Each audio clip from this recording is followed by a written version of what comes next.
কোনো কথা ঠিকমতো বলতে পারছেন না। ভারতে পলাতক ফ্যাসিস্ট শেখ হাসিনা অসুস্থ, এমনকি মারা গেছেন। গেল সপ্তাহে এ ধরনের কিছু তথ্য সামাজিক মাধ্যমে ছড়িয়ে পড়ে। এবার সেই গুঞ্জনে নতুন মাত্রা যোগ হলো। শেখ হাসিনার জিহ্বার এক অংশ অবশ হয়ে গেছে, তিনি ঠিকমতো কথা বলতে পারছেন না, এমন দাবি করেছেন অনলাইন অ্যাক্টিভিস্ট ও কন্টেন্ট ক্রিয়েটর বনিয়ামিন। সোমবার একটি বেসরকারি টেলিভিশনে প্রকাশিত সাক্ষাৎকারে তিনি এ দাবি করেন।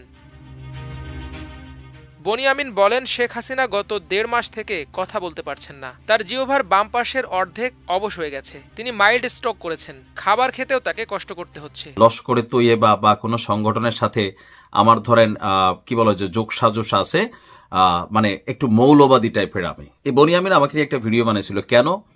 কারণ বহু আগে আমি নিজে বনিয়ামিনকে নিয়ে একটা ভিডিও বানিয়েছিলাম। এই যে আমরা যারা আমজনতা আছি, একসময় বনিয়ামিন যে সকল ভিডিওগুলো বানাইতেন আমরা এগুলোর তীব্র নিন্দা করতাম। এমনকি একসময় তার অবস্থান মোটামুটি অ্যান্টি ইসলামিক ছিল। তখন আমরা তার বিরুদ্ধে অনেকে ভিডিও করছি, অনেকে আমাদের কন্টেন্ট ক্রিয়েটার তখন অল্প ছিলেন, এমনকি আপনারাই তখন তাকে গালাগালি করতেন। আবার সময়ের বিবর্তনে বনিয়ামিন তার হয়তো বা ভুল বুঝতে পারছে। এখন তার ভিডিওর কন্টেন্ট আগে যে টাইপের যৌন সুরসুরি টাইপের অনেক ভিডিও কিন্তু বানাইতো, বাট লাস্ট 2.5 years সরকার পতনের আগে পরে তার কন্টেন্টের ক্রাইটেরিয়া চেঞ্জ হয়েছে, ইভেন অনেকটা ইসলামিক ভাবধারার মধ্যে ফিরে আসছে। এটাকে মনোনয়ন পত্র নিয়ে এবার বাংলাদেশে তুলকালাম চলছে বিএনপি নির্বাচনে। চট্টগ্রামে জনসংযোগে যেভাবে বিএনপির মনোনয়ন প্রার্থীকে গুলি করেছেন দুর্বৃত্তরা, সুপ্রিয় দর্শক শ্রোতা, কি হতে যাচ্ছে বাংলাদেশে? কারা গুলি করেছেন? কার দোষ দিবেন? কেননা মনোনয়ন দেওয়ার পর থেকে বিএনপি লেগে গেছে, আমরা যেটি সোশ্যাল মিডিয়াতে দেখতে পাচ্ছি। এখন কি বিএনপির লোকেরাই তাকে গুলি করেছে নাকি অন্য কোনো দল?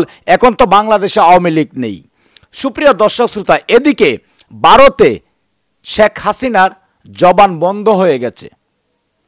শেখ হাসিনা কথা বলতে পারছেন না, এ নিয়ে সোশ্যাল মিডিয়াতে তোলপাড়। সুপ্রিয় দর্শক, আজকের এই ভিডিওটি অত্যন্ত গুরুত্বপূর্ণ হতে যাচ্ছে। কে কোন জেলা থেকে আজকে আমাদের এই ভিডিওটি দেখছেন অবশ্যই কমেন্টসের মাধ্যমে জানিয়ে দিবেন। দয়া করে প্রতিনিয়ত সবার আগে আপডেট নিউজগুলো পেতে আমাদের এই চ্যানেলটি সাবস্ক্রাইব করে রাখুন। ইতিমধ্যে ভিডিও শুরুতেই যে বিশেষ অংশগুলো দেখিয়ে আজকের ভিডিও শুরু করেছি, সম্পূর্ণ ভিডিওটি প্রমাণ সহকারে থাকবে আজকের এই ভিডিওতে।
শেখ হাসিনা গত 1.5 মাস থেকে কোনো কথা ঠিক মতো বলতে পারছেন না। ভারতে পলাতক ফ্যাসিস্ট শেখ হাসিনা অসুস্থ, এমনকি মারা গেছেন। গেল সপ্তাহে এ ধরনের কিছু তথ্য সামাজিক মাধ্যমে ছড়িয়ে পড়ে। এবার সেই গুঞ্জনে নতুন মাত্রা যোগ হলো। শেখ হাসিনার জিহ্বার এক অংশ অবশ হয়ে গেছে, তিনি ঠিকমতো কথা বলতে পারছেন না, এমন দাবি করেছেন অনলাইন অ্যাক্টিভিস্ট ও কন্টেন্ট ক্রিয়েটর বনিয়ামিন। সোমবার একটি বেসরকারি টেলিভিশনে প্রকাশিত সাক্ষাৎকারে তিনি এ দাবি করেন। বনিয়ামিন বলেন, শেখ হাসিনা গত 1.5 মাস থেকে কথা বলতে পারছেন না। তার জিহ্বার বাম পাশের অর্ধেক অবশ হয়ে গেছে। তিনি মাইল্ড স্ট্রোক করেছেন, খাবার খেতেও তাকে কষ্ট করতে হচ্ছে। গত বুধবার রয়টার্স সহ আন্তর্জাতিক কয়েকটি গণমাধ্যমে হাসিনার সাক্ষাৎকার প্রচার হয়। তবে জানা যায় সেসব সাক্ষাৎকার সরাসরি হয়নি, হয়েছে ইমেইলের মাধ্যমে। বিষয়টি প্রকাশ পাওয়ার পর হাসিনার অসুস্থতার গুঞ্জনটি আরও মাত্রা পায়। হাসিনার নামে প্রকাশিত সাক্ষাৎকারগুলো তার নিজের কিনা তা নিয়েও সামাজিক মাধ্যমে সন্দেহ প্রকাশ করেন কেউ কেউ। এবার হাসিনার অসুস্থতার গুঞ্জনে ঘি ঢাললেন বনিয়ামিন। তিনি দাবি করেন, গত সেপ্টেম্বর থেকে হাসিনার যেসব বক্তব্য প্রচার হয়েছে সবই এআই দিয়ে বানানো। তবে তিনি এও দাবি করেন, ভারতে পালানোর পর ভাইরাল হওয়া কয়েকটি ফোন কল হাসিনার নিজের।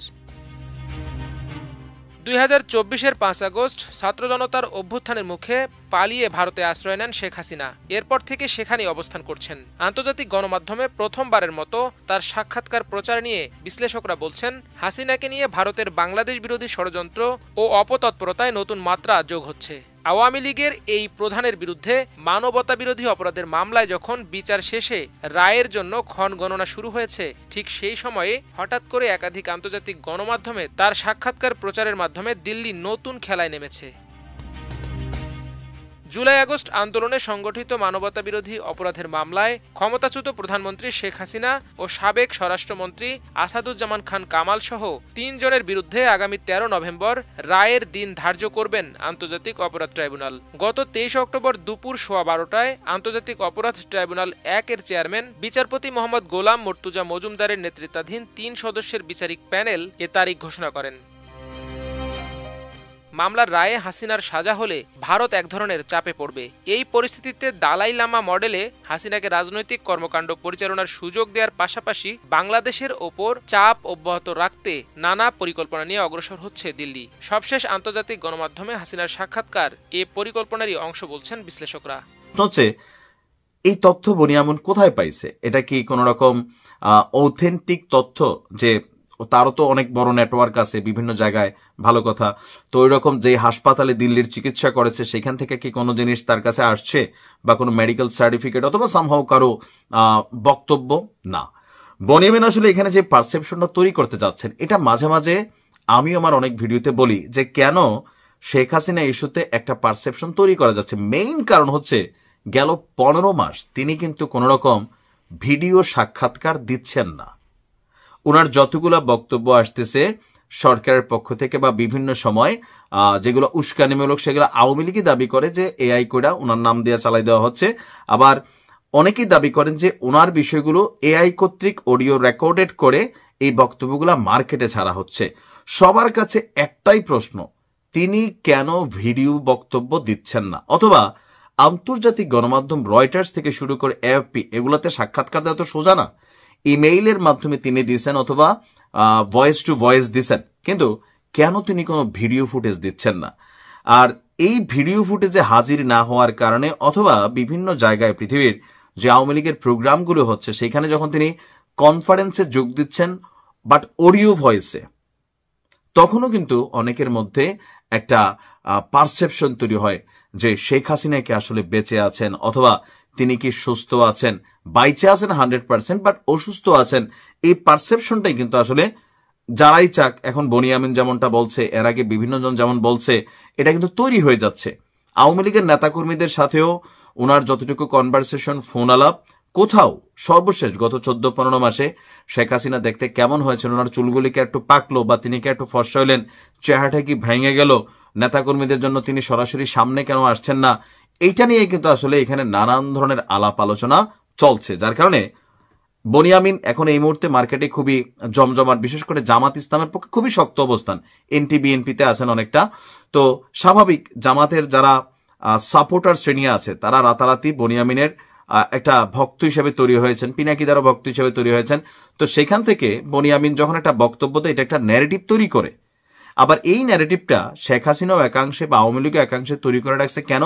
গেল 15 মাস প্রকৃতপক্ষে শেখ হাসিনা তিনি কিন্তু কোনো ভিডিও বক্তব্য, ভিডিও কনফারেন্স অথবা কোন রকম ওনার ফুটেজ, ছবি কোনো কিছু আসছে না, যার কারণে মানুষের মধ্যে একটু পারসেপশন তৈরি হচ্ছে যে আসলে তিনি মারা যান নাই। যেটা মারা যাওয়াটা টোটালি গুজব, কারণ শেখ হাসিনার মতো ক্যারেক্টার মারা গেলে বাংলাদেশ তোলপাড় হবে, সারা পৃথিবীতে এগুলো নিউজ হবে। কিন্তু অসুস্থ আছেন, এটা আসলে সত্য নাকি মিথ্যা, এটা কনফিউশনটা দূর করার জন্য একটাই রাস্তা।